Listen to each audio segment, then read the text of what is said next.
everybody. Jeff Cowan here from Jeff Cowan's Pro Talk, and I'm back with my podcast entitled Right Service, Write Your Own Paycheck, The Path to Making Over $100,000 a year when writing service in the automotive industry. And you know, at this recording, over 20% of you are doing just that, who are writing service in the United States of America, Canada, and Australia. You're making over $100,000 a year, but that means that 80% of you are not.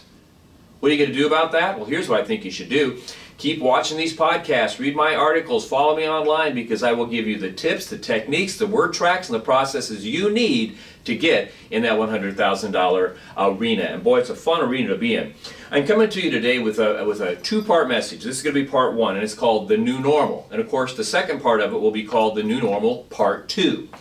The reason I've decided to do this is because I've been getting a ton of telephone calls, emails, and text from you asking what the new normal is going to look like. You know, what's the new normal going to be? How is it going to affect this? Well, to get going here, let me clarify something. You know, I don't think I've heard anybody say, I can't wait for businesses to open back up and the lockdown to stop and everybody to be able to be free to go to restaurants and movies and all that stuff so I can experience the new normal. Nobody's excited about the new normal. But what I am hearing many people say is, I can't wait till this is over so I can get back to normal. Now, that's a very important thing to keep in your mind, because I think in the end what you're going to see, that what you're going to have to do after all of this is over, the new normal is going to be maybe we're going to require less than 5% of what you do change. But that said, there's 6 ideas that you keep asking me about, 6 areas you keep asking me about. You want to know, is it going to be part of the new normal, not the new normal? What's the opinions and the like? So let's start with the first one here. Uber and Lyft versus shuttle buses, loaner cars versus rental cars. All right. So, you know, we want to know, should we discontinue the loaner program and replace it with rental cars? Should we get rid of our shuttle buses and replace it with Uber? So you really have 2 separate things going on here. So let's start with the Uber, Lyft, and shuttle bus thing. If you ever wanted to replace your shuttle bus or do away with your shuttle bus, I think you now have a great opportunity to do so. I've seen many people go down this path. Even this started actually before the virus, but it's really been accelerated since the virus, because we don't have, you know, our shuttle bus drivers here. We have all the stuff with the sanitation or whatever, that it's been much easier for us just to call up Uber or Lyft and have them take our customers where they want to go. And I can tell you this, customers love it. Why? With a shuttle bus, you've got all the responsibility with the insurance, paying the driver. You've got all the problems with, when's the bus going to be here? How long is it going to take to get me to where I want to go? Customers get on it. It takes them longer to get to where they want to go, because they're typically not the only one on the bus. So I've got to stop at several places to get to where I want to go, stop at several places to get back to get my car. And so it's kind of antiquated. With Uber and Lyft, okay, this really gets down to how many people use your shuttle bus. With Uber and Lyft, we're finding that you can not only save money, but it takes all the pressure off of you, all the safety off of you. Now, of course, you're going to have a legal document for them to sign saying that they take Uber and you pay for it, that they're responsible, you know, the same thing, kind of insurance deal. But that aside, all that is now off your shoulders, because you're not even driving the car. Customers like this because it's a personal thing. They don't have to stop at 3 or 4 places to get to work. They don't have to stop at 3 or 4 places to get back to get their car. It's their own personal driver, if you will. The other thing I like about it is it really solves a lot of survey concerns. How so? Well, that question, when is the shuttle bus going to get here, goes away. Why? Because largely the customer becomes responsible for contacting Lyft and Uber, and most people have used that before, so they know it depends on the availability of the cars. They can see how close they are, they get to pick, and the like. So, you know, if you want to get rid of your shuttle bus, this would be a great way to do it. I think that could become part of your new normal. It would give you the excuse to move in that direction. So I like that idea. If you want to keep your shuttle bus, I don't see any problem with it. But again, this is a great time to make that change. Now let's talk about the second part of this. Loaner cars versus rental cars. Now, loaner cars is one of those things that a lot of people offer, but it also comes with a lot of problems. You know, because everybody wants a loaner car. Everybody thinks they deserve a loaner car. And the problem is you never have enough loaner cars. So it causes all kinds of problems. I like the idea that I've seen work many, many times over the years, where you connect with a rental car company, maybe even give them space on your service drive, and that way you have options. I mean, if somebody wants a car and they're not deserving of a car, they can rent it themselves. It's right there. Usually the vehicles are right there. Everything's cool. If you want them to have a loaner car and they qualify for one, you simply pick up the cost of the loaner car. Now, the thing I like about that is if you partner with the right, as I've seen, with the right rental car agency, and you give them some spaces on your lot to park these cars, it works really, really well, because they seem to have an infinite number of the type of cars that customers want to drive. So I think, if you want to make that move from loaner cars, now's a perfect time. You have the excuses, because you have the excuse of the sanitizing and the responsibility and all that stuff. If you want to stick with the loaner program, fine, but now might be a good time to do that. You got all the excuses in the world to do so. So I've seen that work both ways again, but if it were me, right down to it, if you want to put me in a box, I like the idea of rental cars, so I don't have all that responsibility. And there's some businesses out there, by the way, dealerships that start their own rental car agency, and which is a good way to go as well. So there's my opinion on that. Another thing that keeps coming up, waiting rooms. Is it time to get rid of our waiting rooms? And let me tell you my direct opinion on that. No, you'll always have to have waiting rooms. At the very most, I think you might have to spread the furniture out. At the very most, you may need to buy some new furniture, where maybe you had couches in there before. You might want to go to individual chairs. You might want to go to maybe a little bit bigger chair, but fewer of them. So you might have to do some rearranging. But you will. I don't see in the foreseeable future any opportunity of eliminating the waiting room. Waiting room serves a lot of purposes, and I will even take it a step further and tell you this. Over my time of being in the business, there's been several times I've visited car dealerships and they've eliminated their waiting rooms, and it always very negatively impacts their survey scores, increases disgruntled customers, and the like. So I think you got to keep these waiting rooms, maybe just update them to what's going on. So that's my opinion on waiting rooms. All right, let's talk about partitions.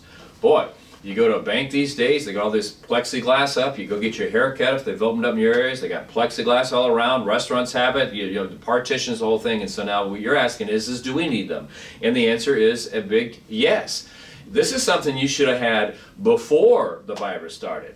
And they don't have to be plexiglass. I'd build really nice ones around the advisor's desk and work area for a couple of reasons. Number one, many times advisors are working very closely together, which means when the customers come up to talk to the advisors, you could have 3 or 4 customers standing within feet of each other. The problem with that is when it comes to making presentations, when it comes to asking the customer for their business, comes to asking them for money and presenting them options, it's a very private thing. And so partitions, I've always liked those, always recommended them. And so if you don't have them, if you've never had them, now's the time to get them. Not only from the virus standpoint, in the staying healthy standpoint, but from the privacy standpoint. Now, of course, if you've got a place, like a few places do, a room that an advisor could walk a customer into and have a private conversation with them, then maybe you don't need to build permanent partitions right now. You could get away with the plexiglass, but I would go ahead and put up partitions. I think they're needed, and I always liked them when I was doing it. Now, we've got some other things here we're going to talk about, but before we do, I want to do a quick commercial. We're going back out. We've got public workshops. We're going to start presenting them again in October and November of this year, 2020. We're being told that travel's going to be fine. We're being told everything's safe. I've got trainers out on the road. I myself are already going out and doing private workshops, and so everything seems to be winding down with this thing. So I think we're going to be safe to do them. And as a matter of fact, we've had quite a few people sign up for them. Now, these workshops are great. The ones I'm presenting this fall are one-day workshops. I am personally going to be there presenting them myself, and we are going to show you how to do a lot of things. This is world-class content, best content out there, presented with a lot of energy and the like. We're going to show you how to have the highest effective labor rate, show you how to have the highest hours per repair order, show you how to have the highest customer retention, show you how to have the highest sales, and I'm going to show you how to eliminate heat cases and disgruntled customers forever. These are great. They're happening in Indianapolis, Indiana, Chicago, Illinois, and Nashville, Tennessee. Get yourself signed up. Believe it or not, they are almost sold out, but we do have seats. You just dial that number right there, 1-800-248-2931. Anybody that picks up that phone can take and get you signed up for one of those. Now, I do private workshops. If you're more comfortable with me visiting you and your staff, I will do that all day long. We have 1-day and 2-day workshops I can do that with. Also, we have trainers. I've got trainers that work with me that have all been highly successful service advisors, service managers, fixed operations directors. They have an average of 30 years in the field, and they're now training for me. They will visit your place of business, stand side by side with your advisors, coach, critique, role play, and even write service if necessary to show your staff how to be the absolute best service advisors on the planet. They will show you how to set up an express service lane if you want one. They will set up a BDC or train your BDC. They will train your express loop if you want. They will help you with your managers. If you need management training, my guys are the absolute best. You just dial that number. We can get you on the schedule anytime you like. And of course, I have books, and I also have virtual training programs that are great. I've got some great new content. Nobody can beat this content on these virtual training platforms. You call us up, we'll get you signed up for that right away. So, we're doing a two-part podcast. Back to that. This one is part one. It's called The New Normal Part 1. It's questions you've been asking me about what's going to happen to the new normal. What are some things or some ideas that you may have to do? The second part, which is going to come next week, is going to be what you should be doing, and you're really going to like that one. And if you like this one, and I'm sure you do, you don't want to miss next week's. But in this, what we've talked about so far is we've talked about Uber and Lyft versus having a shuttle bus. We've talked about loaner versus rental cars. We've also talked about waiting rooms, and so now we also talked about whether or not you should have partitions around your advisor's desk. So now we're on to the final three here. Greeters and porters. Everybody wants to know. You know, do you need greeters and porters? That's just more people having close contact with your customers. And my answer to that is you absolutely should have these people there. They're some of the first people you should bring back. Now here's why. Greeters and porters keep things moving. Greeters and porters keep things organized. And the best thing I like about greeters and porters is they can take some of the unnecessary things that advisors have to do, like dress the car and that type of stuff, out of the advisor's hands. Okay, which allows the advisor more time to be face-to-face with your customers, because the more that your advisors are face-to-face with your customers or on the phone with your customers, the better the chances are they're going to make you money and get you the high survey scores. I mean, I compare it to the car sales. You know, I don't know if you know this or not, but it wasn't until the very early 60s that new car showrooms even had a receptionist. It used to be the salespeople would sit around the phones and answer the phones. But what would happen is, and the reason that went away is because just that. The salespeople would sit around the phones and wait for the phone to ring, and they'd let people wander around the lot, and nobody was helping them. So dealerships started hiring service receptionists that answer the phone, so they could take care of the phone calls, and the salespeople could be doing what they do best and what they should be doing, and that is being in front of customers. They could move out to the lot, and they could get the fresh customers, and then receptionists could page them if they needed them. So greeters and porters, you absolutely have to have those. Be some of the first people I brought back if I were you. Okay, moving on here. Vehicle pickup and delivery. All right, now what we're talking about here is, because a lot of you went down this road because we knew we had some customers during this virus that did not want to get out of their houses, did not want to come into a shop, they wanted to be around as few as people as possible. So many of you started offering the service of going out to a customer's house or going to their business, picking up their vehicle, bringing it back to your shop, doing the service and repair, and then delivering it back. Okay, so and it's a great thing to do because now customers can get their car serviced and never have to leave their home or their office. All right, but there's a lot of questions with this, okay? I don't think this is really going to last much past the virus. Here's why. Who's going to pick up the vehicles? How many vehicles can you pick up in a day? Are you going to have, and who's going to return it? And with these people that are picking up the vehicles in the morning and then return in the afternoon, what do you do with them in the meantime? Can you train these people to be as professional as your service advisors? Because they're going to have to interface with these customers. And so, again, and how many of these vehicles can you pick up in a day? I mean, these are all real questions. Okay, so I think this was a good thing to offer during the virus. I think it's a good thing to continue to offer if you want to, but here's the facts. People that were offering this during the virus, I think you'll find this really interesting, only found that 5 to 8% of the customers that they had come in on a daily basis wanted somebody to come to their house and pick up their vehicle and then drop it back off. Only 5 to 8%, and that was when a virus was coming on. They were literally, in some instances, breaking local laws and putting their health in danger to go to a shop. So that tells you right there that if only 5 to 8% wanted it under those circumstances, I don't think it's going to be a big thing they're going to have to worry about once it starts. You can still offer it, but I don't think it's going to be something that's going to become a new normal. Everybody's going to jump for that, and if you're going to do it, I really would strongly encourage you to charge an extra service to do that. So I think that number is not going to change. I think 5 to 8% of the people, if you continue to offer it, are going to take you up on it. That's it. I don't see that changing anytime either. So if you're doing it, fine. If not, it's not something that you have to jump into either, because I don't think it's going to make that big of a difference. Final thing here. Now this is an idea that's been around for a long time. Many people have tried it. It really doesn't work very well. And that is dispatching technicians to a customer's home or business. So the technician literally goes to where the person is and does the work there. Now this sounds great on paper because you can truly offer full service. Again, I don't have to leave my home or office. You're going to send somebody out. They do the repairs there in my driveway or in the parking lot. I mean, hallelujah. That sounds great. But it comes with a lot of cons. Okay, first of all, we can't even find techs to work for us in an air-conditioned shop with lifts. So how many do you think you're going to find they're going to want to go out and lay on the ground when in all types of weather and crawl under a car and work on these cars? How many techs can you get to do that? What level of service can they provide? Is it going to be just services and repairs? What happens if they run out of a part? How many technicians do you know they're going to want to spend 1/3 to half of their day driving from location to location versus, again, being in that drive and turning hours? I think it's a tall, tall order. Now, there are people out there that are offering it, and it's very, very few, but I've really never seen anybody be successful with this. If you're convinced that you need it, okay, and you want to offer it, I think it needs to be set up as a separate department with separate technicians. That's all they do. But I would baby step into this. I do not think this is an idea that's a good idea, and I don't think it's an idea that customers are really going to wrap their arms around anyway and want you to do. So those are 6 areas that you've brought up that you're really concerned about. Clearly there's many, many others areas that we could talk about that you guys have brought up, that they just didn't kind of rank as high as these. These are the most popular ones, but the key here is not to overreact about this new normal thing. You know, I mean, I think when people come back, they're going to want it to be as close to normal as possible.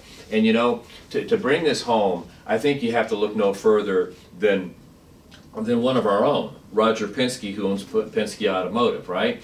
Well, as you may have read in the paper earlier this year, or actually late last year, Roger Penske bought the Indianapolis Motor Speedway, home of the Indy 500, an event that he's won 18 times. I mean, this is like the biggest, this was like, in his words, the biggest day of his life. He's a multi-billionaire, and all the assets and things he's done, nothing was more important to him than buying the Indianapolis Motor Speedway. He's made all these changes, right? But as luck would have it, when it came time to run the Indianapolis Motor Speedway, because he's the first guy to, I mean, this was owned by the Holman family until 1945, right? So when he bought this thing, I mean, by the time he bought it, you know, because there was owners before that, it had been run 103 times. So he was excited about this. But then the virus comes around, and he's forced to cancel the Indianapolis 500 for the first time, or postpone the Indianapolis 500 for the first time in 103 runnings. This was going to be the 104th. It wasn't run in May.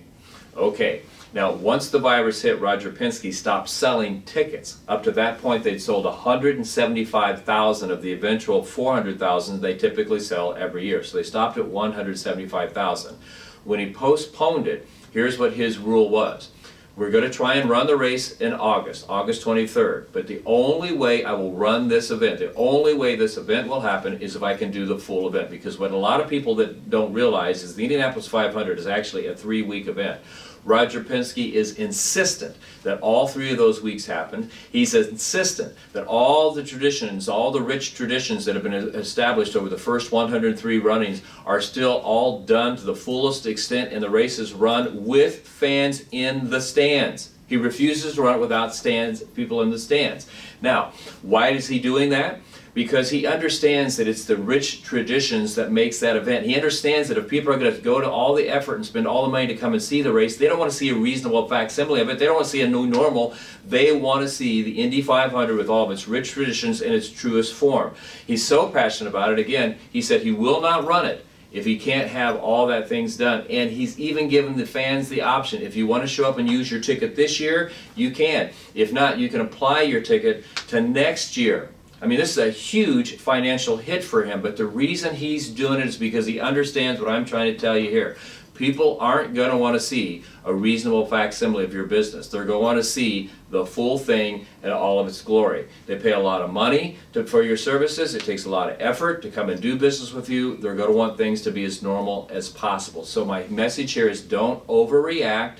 Don't overthink this thing. And as this thing starts to come together and things go back to normal, I think the new normal is just going to be a word that's not even spoken a year from now. They're going to want as normal can be. I think, again, repeating myself, less than 5% of the way you did things before the virus is going to require change. You're going to be 95, 96% of exactly what you were before. So that's part one. I wanted to discuss what it was that you've had questions about. Now, you don't want to miss the new normal part two, which will happen next week in that podcast. Again, I'm going to share with you what your business should look like and will look like when you open back up. You don't want to miss this. This is going to be great. Hey, my name's Jeff Cowan. I have a company called Jeff Cowan's Pro Talk. I really love the idea that you're watching these podcasts and enjoying them and getting so much out of them. I appreciate every one of you. I wish you Godspeed. God bless you all. I'll be back next week, and I'll see you then. Take care of yourself, okay? We're going to get through this. This is nothing. We're America, man. We beat it all. We do it all. We're the best.